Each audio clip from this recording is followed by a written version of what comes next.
Bismillahirrahmanirrahim. Assalamualaikum warahmatullahi wabarakatuh. Alhamdulillahirrabbilalamin. Wa bihi nasta'inu wa ala umuri dunya waddin. Wassalatu wassalamu ala asrofil anbiya'i wal mursalin wa ala alihi wa sahbihi ajmain. Amma ba'du. Sebelumnya Bapak Ahmad Nurrohim LJ MPDI selaku dosen mata kuliah Ulumul Quran yang saya hormati. Pada kesempatan kali ini saya akan menjelaskan tentang materi ilmu ijaz Al-Quran.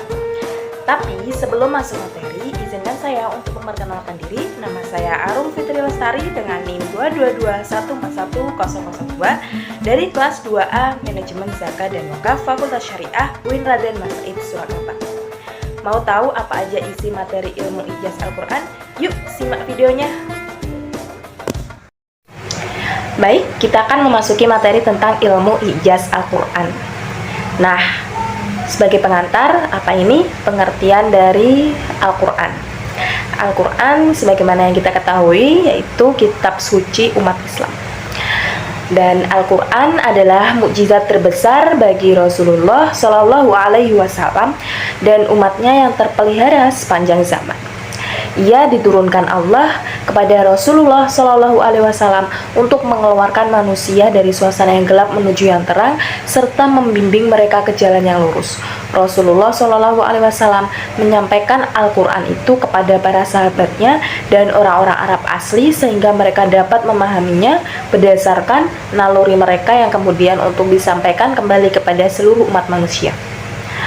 Apabila mereka mengalami ketidakjelasan dalam memahami suatu ayat, mereka akan menanyakan langsung kepada Nabi Muhammad SAW.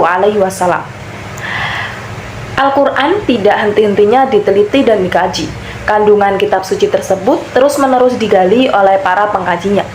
Mereka berusaha menemukan jawaban dari pertanyaan-pertanyaan tentang otentisitas Al-Quran, kebenaran kandungannya, nilai-nilai universal yang terkandung di dalamnya, dan eksistensi Al-Quran sebagai mukjizat abadi Nabi Muhammad SAW.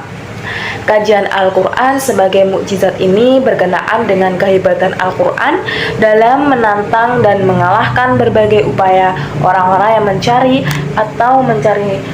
kekurangan atau kelemahan Al-Quran. Tantangan Al-Quran dan kemampuan mengalahkan musuh-musuhnya itu dinamakan ijaz atau mukjizat Al-Quran. Ijaz atau mukjizat Al-Quran adalah studi tentang bagaimana Al-Quran mampu melindungi dirinya dari beragam serangan, baik yang berbentuk ketidakpercayaan maupun keraguan-raguan sampai pengingkaran terhadapnya. Pada saat yang sama, Al-Quran juga mampu melakukan counter attack yang mampu mementahkan dan mengalahkan serangan-serangan tersebut. Nah, saatnya kita masuk tentang pengertian ijaz Al-Quran. Secara bahasa, kata ijaz yaitu dari bahasa Arab yaitu masdar dari kata kerja ajaza yu'jizu ijaz yang berarti melemahkan atau memperlemah. Kata ini termasuk fi'il ruba il majid yang berasal dari fi'il sulatsi mu'ijarot ajaza yang berarti lemah, lawan dari qadaro yang berarti kuat atau mampu. Secara normatif, ijaz adalah ketidakmampuan seseorang melakukan sesuatu yang merupakan lawan dari ketidakberdayaan. Oleh karena itu, apabila kemukjizatan itu telah terbukti, maka nampaklah kemampuan mukjizat. Sedangkan yang dimaksud ijaz secara terminologi ilmu Al-Quran adalah sebagaimana yang dikemukakan oleh beberapa ahli. Di antaranya, menurut Manna Khalil Al-Qatan, misalnya mendefinisikan ijaz adalah menampakkan kebenaran Nabi Muhammad SAW dalam pengakuan orang lain sebagai seorang Rasul utusan Allah, dengan menampakkan kelemahan orang-orang Arab untuk menandinginya atau menghadapi mukjizat yang abadi, yaitu Al-Quran dan kelemahan-kelemahan generasi sesudah mereka. Menurut Manna Khalil Al-Qatan mendefinisikan ijaz sebagai menampakkan kebenaran Nabi dalam pengakuan orang lain sebagai seorang Rasul utusan Allah, dengan menampakkan kelemahan orang-orang Arab untuk menandinginya atau menghadapi mukjizat yang abadi, yaitu Al-Quran dan kelemahan-kelemahan generasi sesudah mereka. Sementara Ali Al-Sabuni mengartikan ijaz sebagai menetapkan kelemahan manusia baik secara kelompok atau bersama-sama untuk menandingi hal yang serupa dengannya. Jadi, ijaz ini upaya untuk menegaskan kebenaran seorang nabi dan pada saat yang sama ia juga menegaskan kelemahan manusia yang meragukan dan mengingkari kenabian. Wajar dalam konsep ijaz ini kalau konsepsi kenabian diklaim sebagai kebenaran yang tidak bisa dibantah, apalagi dikalahkan. Sedangkan mukjizat adalah perkara luar biasa yang disertai dengan tantangan yang tidak mungkin dapat ditandingi oleh siapapun. Dari definisi di atas dapat dipahami bahwa ijaz dengan mukjizat itu dapat dikatakan searti, yakni melemahkan. Hanya saja pengertian ijaz di atas mengesankan batasan yang lebih bersifat spesifik, yaitu hanya Al-Quran. Sedangkan pengertian mukjizat mengesankan batasan yang lebih luas, yakni bukan hanya berupa Al-Quran, tetapi juga perkara-perkara lain yang tidak mampu dijangkau oleh segala daya dan kemampuan manusia secara keseluruhan. Oleh karena itu, dalam konteks ini antara pengertian ijaz dan mukjizat itu saling isi-mengisi dan saling lengkap-melengkapi, sehingga dari batasan-batasan tersebut tampak dengan jelas keistimewaan dari ketetapan-ketetapan Allah yang khusus diberikan kepada rasul-rasul pilihannya, sebagai salah satu bukti kebenaran misi kerasulan yang ada di bawahnya itu. Selanjutnya masuk pada macam-macam ijaz Al-Quran, bahwa secara garis besar mukjizat dapat dibagi dalam dua bagian pokok, yaitu mukjizat yang bersifat material indrawi yang tidak kekal dan mukjizat imaterial logis yang dapat dibuktikan sepanjang masa. Mukjizat nabi-nabi terdahulu merupakan jenis yang pertama. Mukjizat mereka bersifat material dan indrawi dalam artian keluar biasaan tersebut dapat disaksikan atau dijangkau langsung melalui indera masyarakat tempat nabi tersebut menyampaikan risalahnya. Selanjutnya memasuki unsur dan segi kemukjizatan Al-Quran. Kemukjizatan Al-Quran bisa dilihat dari berbagai segi, antara lain yaitu pertama, gaya bahasa.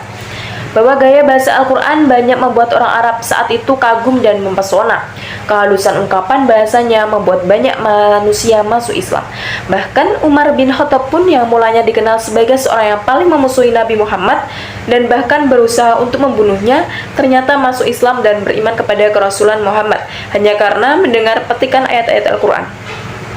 Susunan Al-Quran tidak dapat disamai oleh karya sebaik apapun. Mukjizat Al-Quran dari segi bahasa pertama sekali dapat dilihat dari susunan kata dan kalimatnya, ketelitian dan keseimbangan redaksinya. Dalam hal susunan kata dan kalimatnya dapat dilihat dari hal-hal berikut. Yang pertama, nada dan langgam Al-Quran. Walaupun Al-Quran itu bukan puisi atau syair, tapi apabila kita mendengar ayat-ayat Al-Quran dilantunkan, akan terasa nada dan langgamnya. Sebagai contoh dapat dibaca dalam surah An-Naziat ayat 1 sampai dengan 14. Yang kedua, singkat dan padat. Tidak mudah menyusun kalimat yang singkat dan padat makna. Al-Quran memiliki keistimewaan pada pilihan kalimat yang singkat tapi padat, seperti ayat berikut ini. A'udzu billahi minasy syaithanir rajim. Bismillahirrahmanirrahim. Wallahu yarzuqu man yasha'u bighairi hisab. Artinya, dan Allah memberi rezeki kepada orang-orang yang dikehendakinya tanpa batas. Quran Surah Al-Baqarah ayat 212. Yang ketiga, memuaskan para pemikir dan orang kebanyakan. Orang awam dengan segala keterbatasan ilmunya dapat merasa puas memahami ayat-ayat Al-Quran, tapi ayat yang sama dapat dipahami oleh para ilmuwan dan filsuf. Yang keempat, memuaskan akal dan jiwa. Ada kalanya seseorang berbicara dapat memuaskan akal pikiran, tapi tidak memuaskan rasa. Sebaliknya, ada yang dapat memuaskan rasa, tetapi tidak memuaskan akal pikiran, namun Al-Quran dapat memuaskan akal dan jiwa. Yang kelima, keindahan dan ketepatan maknanya. Al-Quran menggambarkan sesuatu yang indah dan tepat seperti dua contoh dua ayat seperti ini.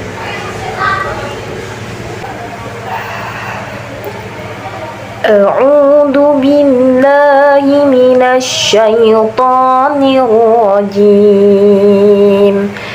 Bismillahirrahmanirrahim.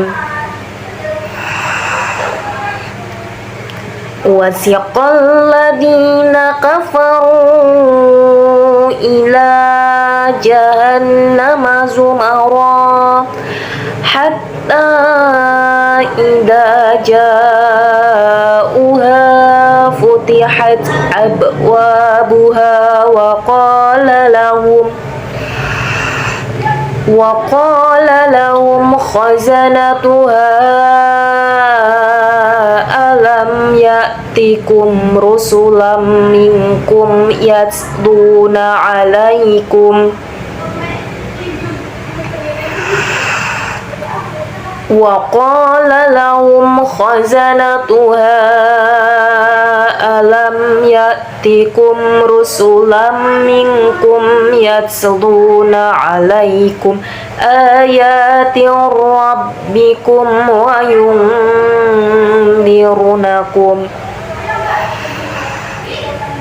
yundirunakum liqa'a yaumikum hadha qalu bala walakin haqqat kalimatul adabi 'alal kafirin. Artinya, orang-orang kafir dibawa ke neraka jahanam berombong-rombongan. Sehingga apabila mereka sampai ke neraka itu, dibukalah pintu-pintunya dan berkatalah kepada mereka penjaga-penjaganya, apakah belum pernah datang kepadamu rasul-rasul di antaramu yang membacakan kepadamu ayat-ayat Tuhanmu dan memperingatkan kepadamu akan pertemuan dengan hari ini? Mereka menjawab, benar telah datang, dan tetapi telah pasti berlaku ketetapan azab terhadap orang-orang kafir. Quran Surah Az-Zumar ayat 71. Selanjutnya, A'udzu billahi minasy syaithanir rajim. Bismillahirrahmanirrahim. Wasiqal ladina taqaw rabbahum ilal jannati zumara hatta idza ja'uha wa futihat abwabuha wa qala lahum khazanatuha salamun alaikum tibtum fadkhuluha khalidin. Artinya, dan orang-orang yang bertakwa kepada Tuhan dibawa ke dalam surga berombong-rombongan pula. Sehingga apabila mereka sampai ke surga itu, sedang pintu-pintunya telah terbuka, dan berkatalah kepada mereka penjaga-penjaganya, kesejahteraan dilimpahkan atasmu, berbahagialah kamu, maka masukilah surga ini sedang kamu kekal di dalamnya. Quran Surah Az-Zumar ayat 73. Selanjutnya yaitu susunan kalimat. Kendati pun Al-Quran, hadis qudsi, dan hadis nabawi sama-sama keluar dari mulut Nabi, uslub atau style atau susunan bahasanya sangat jauh berbeda. Uslub bahasa Al-Quran jauh lebih tinggi kualitasnya bila dibandingkan dengan dua yang lainnya. Al-Quran muncul dengan uslub yang begitu indah. Di dalam uslub tersebut terkandung nilai-nilai istimewa dan tidak akan pernah ada pada ucapan manusia. Selanjutnya, hukum ilahi yang sempurna. Al-Quran menjelaskan pokok-pokok akidah, norma-norma, keutamaan, sopan santun, undang-undang ekonomi, politik, sosial, dan kemasyarakatan, serta hukum-hukum ibadah. Kemudian ada ketelitian redaksinya, keseimbangan antara jumlah bilangan kata dengan antonimnya. Beberapa contoh diantaranya al-hayah, hidup, dan al-maut, mati, masing-masing sebanyak 145 kali. An-naf, manfaat, dan al-mudarah yang berarti mudarat, masing-masing sebanyak 50 kali. Selanjutnya al-har atau panas, dan al-bard, dingin, masing-masing 4 kali. Selanjutnya as-salihat, kebajikan, dan as-sayyiat atau keburukan, masing-masing 167 kali. Selanjutnya ada at-tuma'ninah atau kelapangan atau keterangan, dan al-dina, kesempitan, kekesalan, masing-masing 167 kali. Selanjutnya ar-rahbah atau yang berarti cemas atau takut, dan ar-raghbah yang berarti harap, ingin, masing-masing 8 kali. Selanjutnya ada al-kufur yang berarti kekufuran, dan al-iman yang berarti iman dalam bentuk definit, masing-masing 17 kali. Yang terakhir ada asy-syair musim panas dan asyita yang berarti musim dingin masing-masing 1 kali. Selanjutnya keseimbangan jumlah bilangan kata dengan sinonimnya makna yang dikandungnya. Yang pertama ada al-harz dan az-zira'ah yang berarti membaca atau bertani masing-masing 14 kali. Selanjutnya ada al-usb dan al-dunur atau membawakan diri angkuh masing-masing 27 kali dan masih banyak lagi. Selanjutnya berita tentang hal-hal yang gaib. Sebagian ulama mengatakan bahwa sebagian mukjizat Al-Quran itu adalah berita-berita gaib Fir'aun yang mengejar-ngejar Nabi Musa, diceritakan dalam surah Zunus ayat 92. Selanjutnya ada isyarat-isyarat ilmiah dalam Al-Quran. Banyak sekali isyarat ilmiah yang ditemukan dalam Al-Quran. Yang pertama, cahaya matahari bersumber dari dirinya dan cahaya bulan merupakan bantulan. Selanjutnya perbedaan sidik jari manusia. Kemudian ada teori kesatuan alam pada Quran surah Al-Anbiya ayat 30 dan masih banyak lagi. Kemudian ada urgensi mempelajari ilmu ijaz Al-Quran. Fungsi mempelajari ilmu ijaz Al-Quran adalah kita dapat mengetahui lebih dalam tentang kemukjizatan Al-Quran, bahwa Al-Quran adalah kitab yang universal, yakni tidak mengkhususkan pembicaraannya kepada bangsa tertentu seperti kaum muslimin saja, tetapi berbicara kepada seluruh manusia, baik umat Islam maupun non-muslim, termasuk orang-orang kafir, musyrik, Yahudi, Nasrani maupun Bani Israel. Al-Quran menyatu kepada semua penghuni alam tanpa membedakan status dan golongan. Yang kedua, dapat mengetahui bahwa Al-Quran adalah kitab yang sempurna, yang tidak ada satupun kitab yang bisa menandingi Al-Quran, baik dari aspek bahasanya maupun yang lainnya. Bahkan tidak ada seorang pun yang dapat membuat satu kalimat seindah Al-Quran. Yang ketiga, dapat meningkatkan keimanan dan keyakinan kita bahwasanya Al-Quran ini adalah mukjizat yang nyata dari Allah yang diwahyukan kepada Nabi Muhammad untuk dijadikan pedoman hidup bagi umat manusia. Selanjutnya, yang keempat, kita dapat menyadari bahwa mutu sastra dan balaghah bahasa manusia sangat lemah jika dibandingkan dengan bahasa Al-Quran. Yang kelima, yang terakhir, kita bisa mengetahui kelemahan daya upaya dan rekayasa manusia. Adapun tokoh penggagas ilmu ijaz Al-Quran, menurut Subhi Saleh, bahwa orang yang pertama menulis ijaz Al-Quran adalah Imam Al-Jahid dengan bukunya Nudlumul Al-Quran. Kemudian Muhammad bin Zaid Al-Wasiti dengan bukunya Ijazul Al-Quran. Kemudian Imam Ar-Rumani dengan bukunya Ijaz. Kemudian Al-Qadhi Abu Bakar Al-Bakrilani dengan bukunya Ijazul Al-Quran. Dan Abdul Qadir Al-Jurjani dengan bukunya Balailul Ijaz wa Balaghah. Pendapat lain menyatakan bahwa yang pertama kali menulis Ijazul Al-Quran ialah Abu Ubaidah dengan kitab Majazul Al-Quran. Kemudian Al-Farra dengan kitabnya Ma'anil Quran. Dan Ibnu Qutaibah dengan kitabnya Ta'wilu Musyakilul Quran. Adapun pujangga-pujangga modern yang menulis tentang ilmu ijazul Quran, diantaranya Muhammad Mutawali Asy-Sya'rawi dengan bukunya Mukjizat Al-Quran, Ar-Rafi'i dengan bukunya Tarikhul Adabil A'rabi, yang kemudian ada Sayyid Qutb dengan bukunya Tasriful Fani fil Quran dan Ta'birul Fani fil Quran. Yang terakhir yaitu kesimpulan dari uraian setelah panjang lebar, dapat diambil kesimpulan bahwa Al-Quran ini adalah mukjizat terbesar dari Allah yang diberikan kepada Nabi Muhammad. Kita ketahui bahwa setiap Nabi diutus Allah selalu dibekali dengan mukjizat untuk meyakinkan manusia yang ragu dan tidak percaya terhadap pesan dan misi yang dibawa oleh Nabi. Mukjizat ini selalu dikaitkan dengan perkembangan dan keahlian masyarakat yang dihadapi tiap-tiap Nabi. Setiap mukjizat bersifat menantang, baik secara tegas maupun tidak. Oleh karena itu, tantangan tersebut harus dimengerti oleh orang-orang yang ditantangnya. Itulah sebabnya jenis mukjizat yang diberikan kepada para nabi selalu disesuaikan dengan keahlian masyarakat yang dihadapinya, dengan tujuan sebagai pukulan yang mematikan bagi masyarakat yang ditantang tersebut. Dan Allah memberikan mukjizat kepada Nabi Muhammad berupa kitab suci Al-Quran yang kalimat-kalimatnya dan bahasanya penuh dengan keindahan, dan dikarenakan umat yang dihadapi oleh Nabi Muhammad dikenal pandai dalam segi bahasa dan sastranya. Demikian video dari saya, kurang lebihnya mohon maaf. Billahi taufiq wal hidayah. Wassalamualaikum warahmatullahi wabarakatuh.